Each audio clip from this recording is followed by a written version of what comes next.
ॐ यतः सर्वाणि भूतानि प्रतिभान्ति स्थितानि च यत्रैवोपशमं यान्ति तस्मै सत्यात्मने नमः। ज्ञाता ज्ञानं तथा ज्ञेयं द्रष्टा दर्शनदृश्यभू कर्ता हेतुः क्रिया यस्मात् तस्मै ज्ञात्वात्मने नमः। स्फुरन्ति शिखरा यस्मात् आनन्दसाम्बरे वनौ सर्वेषां जीवनं तस्मै ब्रह्मानन्दात्मने नमः। ब्रह्मानन्दात्मने नमः। ॐ वेदोदधिं समुन्मथ्य ज्ञानरत्नं समुद्धृतं येन तस्मै वसिष्ठाय गुरुणां गुरवे नमः। वशिष्ठ जी भगवान की जय। सद्गुरु भगवान की जय। सच्चिदानंद भगवान की जय। शब्द ब्रह्म की जय। सरस्वती महारानी की जय। योग वशिष्ठ जी भगवान की जय। हरि ओम।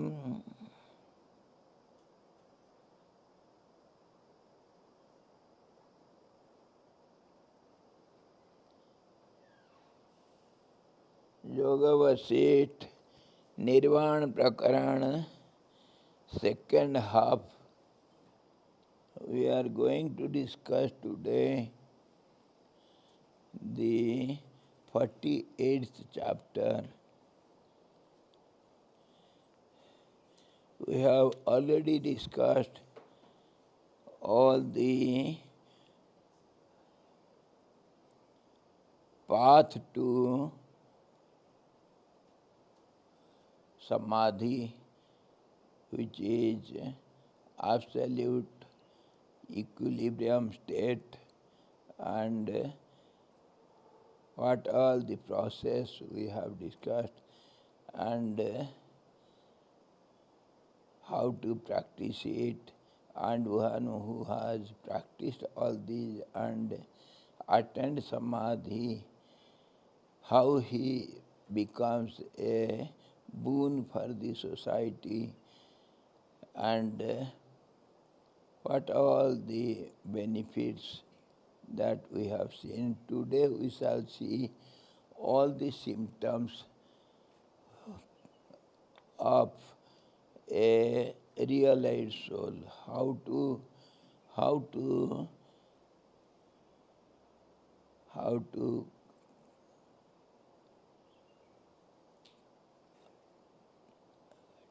take for granted this person is a realized soul. From his outward expressions we can see, we can confirm what sort of person is he. And to see the outward expression, the physical expression and mental and verbal, how he speaks, how he thinks, and how he acts, from all these we can consider whether the person is a realized soul or not. That we shall discuss today. उत्तम वैराग्य के दृढ़ हो जाने पर पुरुष को जिन लक्षणों से स्थिति होती है तथा ज्ञान में निष्ठा हो जाने पर जिन लक्षणों से स्थिति होता है उसका वर्णन करेंगे इस अध्याय में. We shall discuss here in this chapter. When one gets established on the strong dispassionate state, means one who doesn't like at all the worldly objects, he doesn't get entangled in it, he doesn't like to have any contact with worldly objects, how he behaves. And when he is established in the state of knowledge, means self-knowledge, how he behaves. We shall see all the indications. सबसे पहले वैराग्य का दृढ़ता हो जाने पर पुरुष के जो चिन्ह होते हैं उन्हें बतलाते हैं. महाराज वशिष्ठ जी ने कहा, भद्र, जब पुरुष को संसार से विरक्ति उत्पन्न हो जाती है, जब साधु पुरुषों का समागम प्राप्त हो जाता है, जब तत्वमसि आदि महावाक्यों का अर्थ बुद्धि द्वारा भावित हो जाता है, जब भोगों की तृष्णा चली जाती है, जब विषय नीरस बन जाते हैं और जब साधुता का उदय हो जाता है, जब प्रकाशमय आत्मा सामने आ जाता है तथा जब हृदय में अपने उदय की पूर्ण भावना हो जाती है, तब वहाँ विवेक की पुरुष धनों को ऐसा नहीं चाहता है जैसे अंधकारों को, और यदि वे पास में विद्यमान हो तो उनका ऐसा त्याग कर देता है जैसे घर में से एकदम सूखे उच्छिष्ट पत्तलों का त्याग किया जाता है.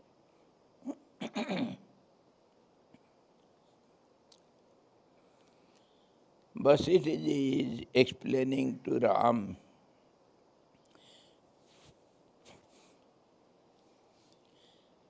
भद्र, जब पुरुष को संसार में विरक्ति उत्पन्न हो जाता है, when one gets dispassion towards the world, जब साधु पुरुषों का समागम प्राप्त हो जाता है, when he gets associated with saints and sages,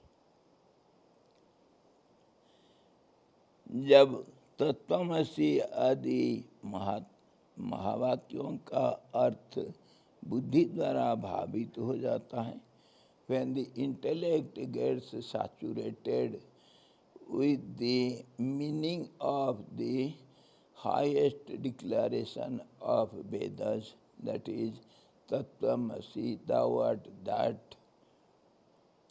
This we have discussed in the last chapter in the end, that one should always, the seeker should always think of the meaning, real meaning of the words of scriptures, and that is the highest declaration of the Vedas scriptures, that you are not this body, but you are the form of experiential knowledge.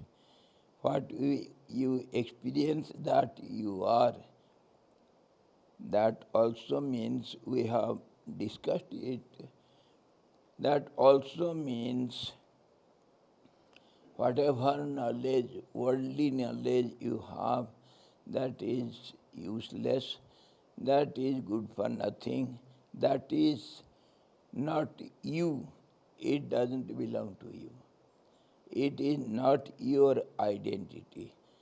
Of course, it helps you in the day-to-day affairs in the relative world, but it has no use in the attainment of self-knowledge. Self-knowledge is something different than all these worldly knowledge. Whatever knowledge we have, we means the worldly persons have, it is only informative knowledge. When the senses with the mind gets contact with the sense objects, then some informations are perceived from the objects, and that is deposited in the subconscious mind. That is our knowledge. It is momentary, it is subject to change, and it is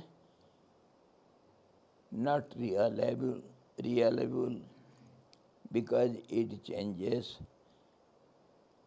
And when one gets identical with the object, becomes totally one with the object, whatever knowledge he gets, that is called experiential knowledge, and that knowledge is true knowledge which never changes. Why does it not change? The question comes, why does it not change? When we get partial knowledge of an object, how it changes, and why the total knowledge of the object doesn't change? Why? You see, there is, the world is nothing but names and forms. Every object will have a form, and it will have some name. The form also is subject to change, and name also is subject to change. This is the law of the nature. Every object changes, and every name also changes. Name is given to the form according to its qualities and its actions. How does it move? Accordingly, the name is given to the object. And the object is subject to change because we don't see any object. Seeing means having contact with the object by the senses and through the mind, intellect, etc. That is called our so-called informative knowledge. So what happens? The object is subject to change. So whatever knowledge we have, information we have of the object, it is momentary. Not only the object changes, but our contact also changes. So when both change, then the information also will change. Every object we perceive by the senses. Senses are changeable, and mind also is always changing, and contact also changes, and this change is subject to time, space and conditions. Time changes, situations change, conditions change.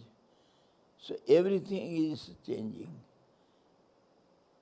So whatever we see, that means whatever we perceive, it is not that. How we think or what we get, what information we get, that is different in a moment. That becomes different in a moment. So it is not real knowledge, because time changes, situations change, and conditions change, mind changes, the senses also change, and that's how contact changes. So whatever information we get, that is subject to change. It is not real knowledge.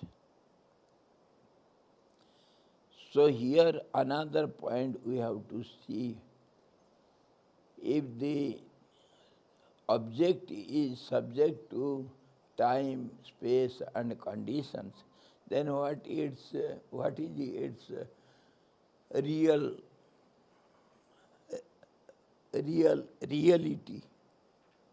What is its reality? Nobody knows.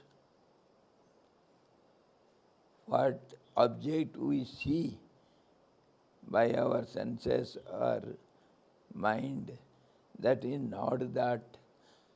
So how to know what it is? So simple method. When the time, we surpass time, go beyond time, space, conditions and senses and mind, then only we can know what is the object. That means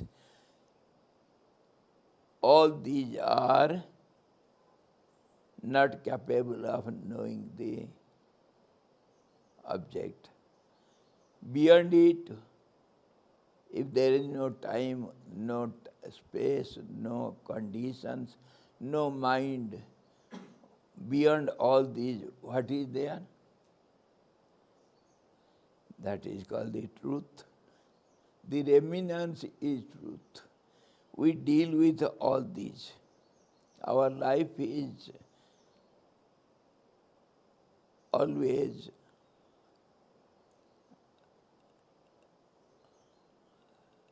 a changing process depending upon all these facts. Our life is nothing but a changing process, continuous process of changes depending upon time, space, conditions, contact by the senses with the objects, all these together. So what we see,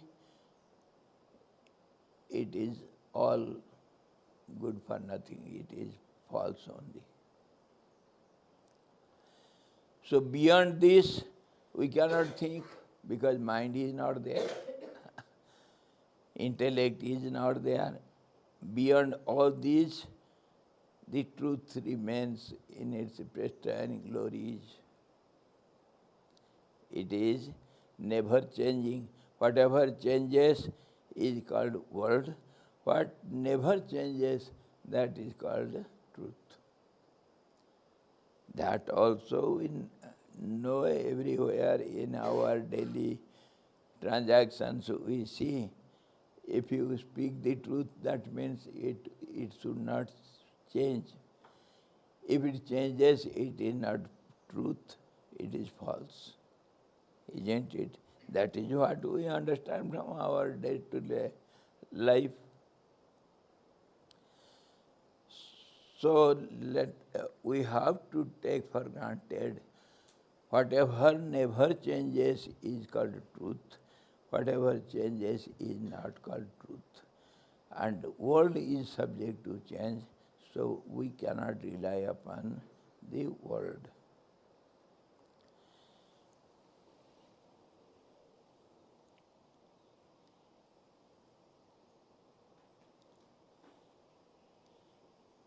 Vashishtha ji कहते हैं जब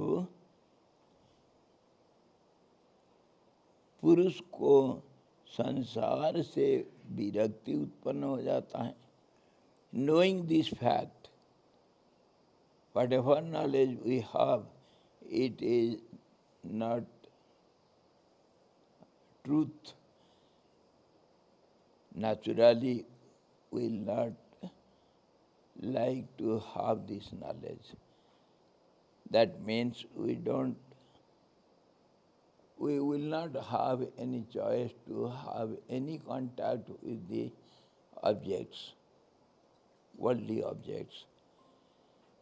That is known as dispassion. Having no interest in the contact of objects. That is called dispassion. So when dispassion gets strengthened, naturally mind will be one-pointed, and slowly, if it is practiced continuously, then mind will not act actually, and it becomes one-pointed. That means there will not be any thought waves. That means there will be no mind. That is called beyond mind. When mind doesn't work, when mind stops, that state is called knowledge. That is truth that never changes. And that we call as remnants. When mind stops working, what remains, that is called remnants. Remnants is the truth. What never changes. And जब साधु पुरुषों का समागम प्राप्त हो जाता है, when a seeker gets contact with, association with saints and sages, who is called a saint? One who thinks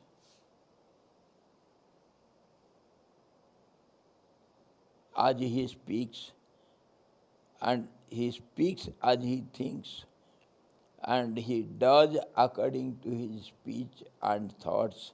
That means thoughts, speech, and actions, when coincide with each other, they never differ from each other. That person is called saint. And whose mind thinks something else, he speaks something else, and does something else, he is not called a saint. So opposite of saint is, what do you call it? A rogue. Isn't it? A cheat, a rogue.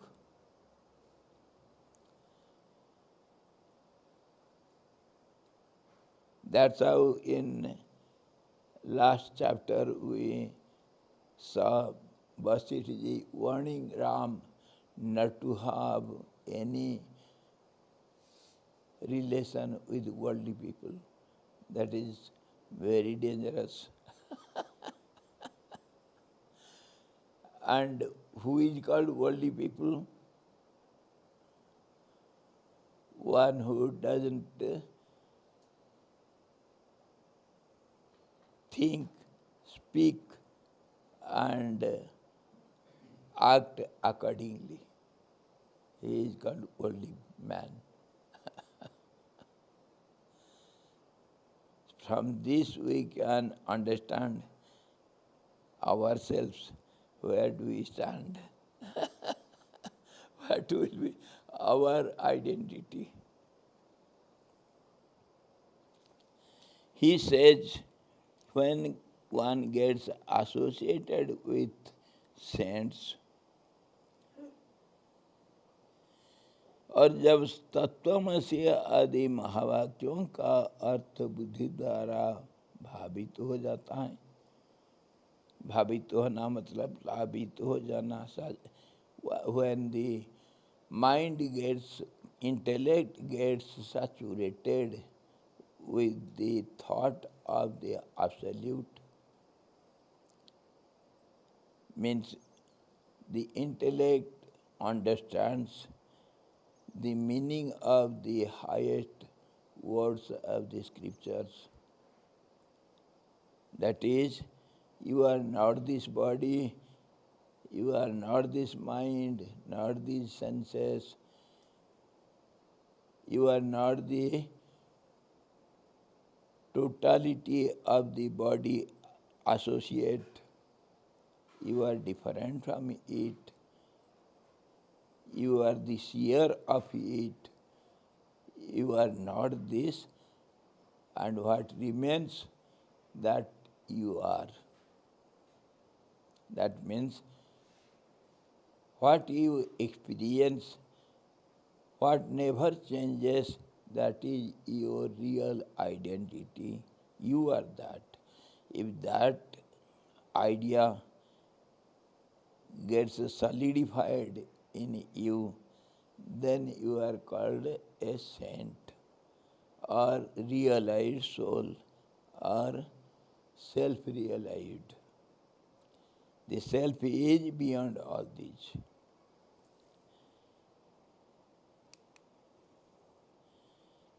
जब भोगों की तृष्णा चली जाती है, when this state is attained, how he can, such a person, how he can think of enjoying the worldly objects? And what do we understand by enjoyment? What is the meaning of enjoyment? Enjoyment means, if we see it analytically, enjoyment means a momentary contact. That is called enjoyment, which is subject to change. So how foolish we are to have a contact which gives us pleasure or pain, both anyway, which is just for a moment. So naturally, when one gets established on that unchanging state, he will have dispassion towards the worldly objects, and he will not have any choice to look at it.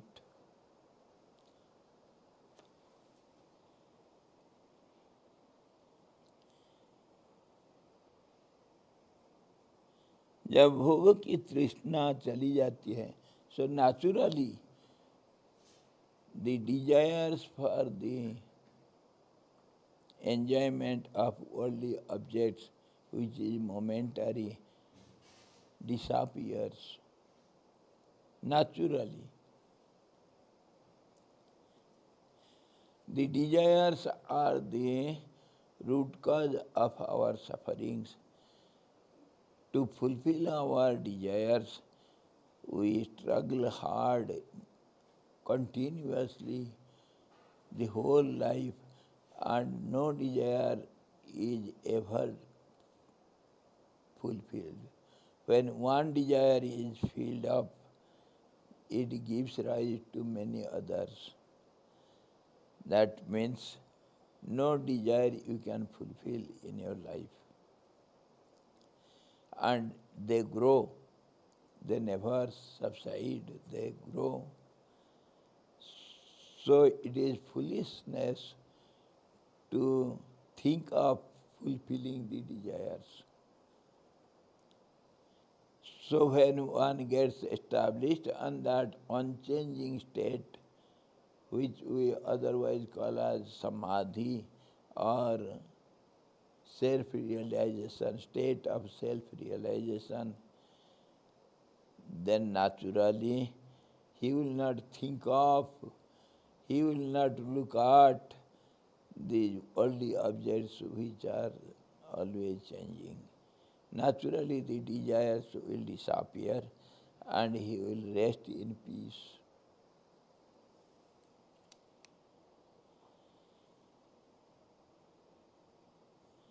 जब साधुता का उदय हो जाता है, जब प्रकाश में आत्मा सामने आ जाता है,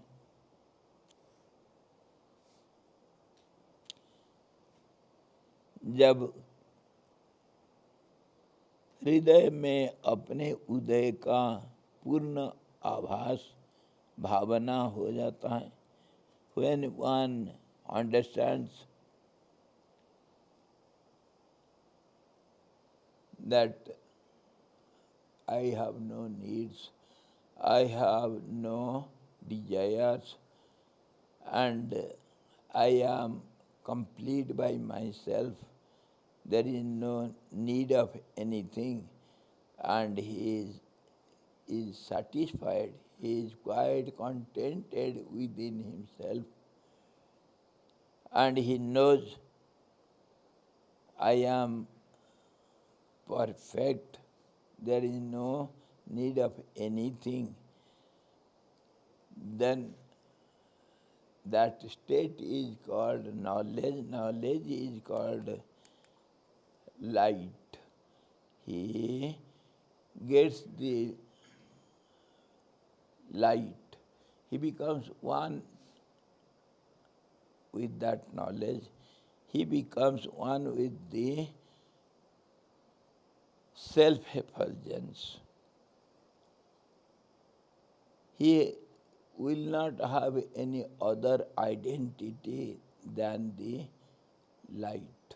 He becomes one with the absolute self-effulgence, which is not dependent on others. Generally, we lit the lamp by another something. All the lights we see in this world, they are not self-effulgent light. Even the sun also borrows its light from the absolute. The sun, the moon, the stars, they are not called self-effulgent light. They borrow their lights from the absolute light. That's how the absolute light is called Swayam Jyoti, self-effulgent light. When one feels that, experiences that, naturally all the desires towards the world or any movement of senses, mind, will not be seen in that person. We are discussing the indications of such a person who is established in knowledge, self-knowledge. जब प्रकाशमय आत्मा सामने आ जाता है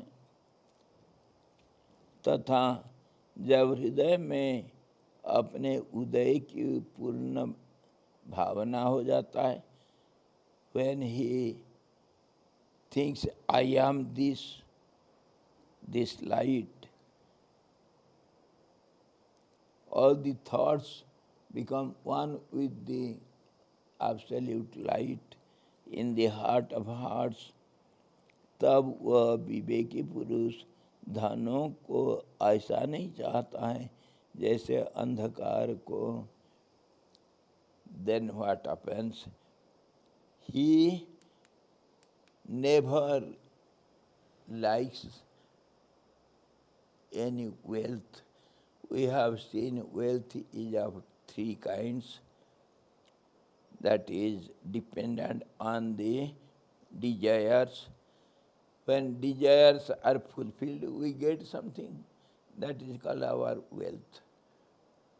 Desires are of three kinds. One is name and fame, and the second is wealth which is used by the body, the possession of the body, money, property, your house, landed property, or your other possessions, whatever you have, that is called wealth. And that is meant only for the body's sake, for body only. When you are not the body, naturally you will have no desire for all these wealth. And then third is, whatever you will have a desire to protect it, to safeguard it, to take care of it. So naturally you want some caretakers, that is your progeny. So three kinds of desires we have, and as the fulfillment of the desires, whatever we get, that is our wealth. Three kinds of wealth. When one is beyond all these and is established on the self-knowledge, then naturally he will not have any desires for all these, and from his behavior we can see it. When one likes something, naturally from his movements, from his actions, we can see what he likes, what he doesn't like. So all these are indications from which we can understand a man is established in self or not. He will not like the wealth, just like one doesn't like darkness. He will give it up. और यदि पास में विद्यमान हो तो उसका ऐसे त्याग कर देता है जैसे घर में से एकदम सूखे उच्छिष्ट पत्तलों को त्याग देते हैं. Just as you, after eating, give up the dirty plate or leaves, similarly he gives up all the wealth. He will not have any attraction towards any wealth. उपयोगी भी बर्तन आदि ढो ले जाने में असमर्थ रखने के कारण, जैसे पथिकों की दृष्टि से वे केवल भारभूत ही देखे जाते हैं, वैसे ही विवेकी पुरुष की दृष्टि से स्त्री, बंधु आदि भी भारभूत देखे जाते हैं. Just as a traveler doesn't like much weight, he feels tired of carrying all those weight. He throws away unnecessary things. Similarly, a person who is established in the knowledge, self-knowledge, he throws off all the relations, kith and kins, all the wealth, whatever belongs to him, it appears as a burden on him.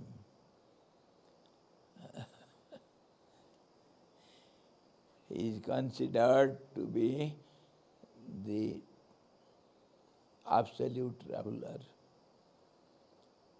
traveler who never moves. ever steady. We, the worldly people, we have a journey of life. Every moment we move ahead. And that is called journey of life. We are travelers. Every moment we go ahead with time, situations.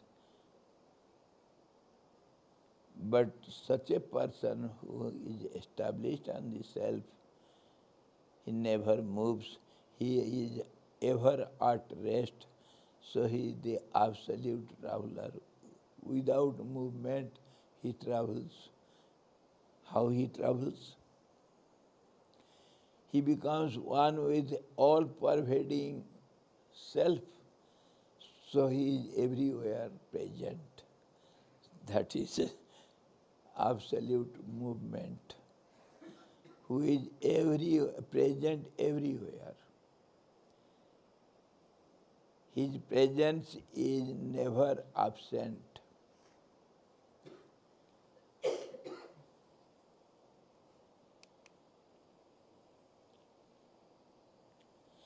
वो स्त्री बंधु आदि ये सारे संपत्ति को भार जैसे देखते हैं, भार भूता बोझा है, परंतु सहसा उनका त्याग वह नहीं करता यथाशक्ति, और यथा समय धीरे धीरे उनका उपचार करता ही जाता है, यानी छोड़ता जाता है।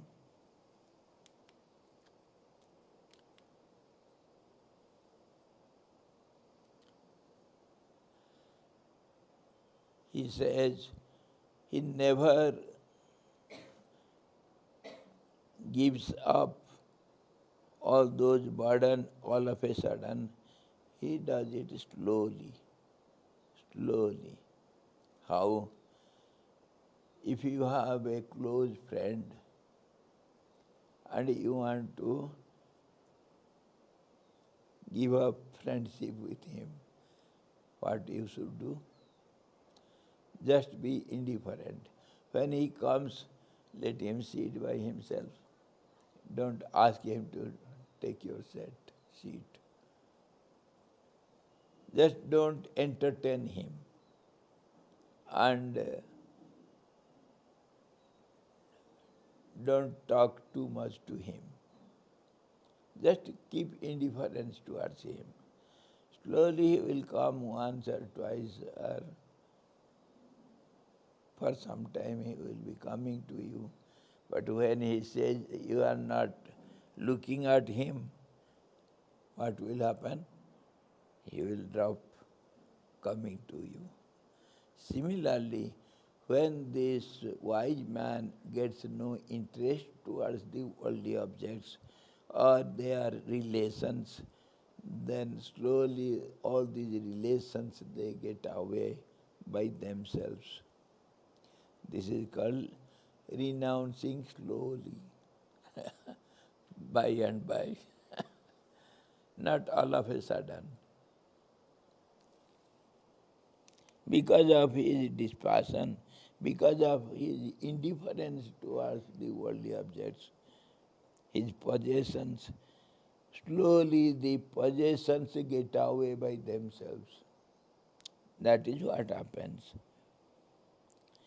इंद्रियों में बार बार लगे हुए भी भोग रूप इंद्रियों के विषयों का वह अनुभव नहीं करता, क्योंकि उसका मन अत्यंत शांत हो चुका रहता है। He never enjoys the sense objects because he doesn't like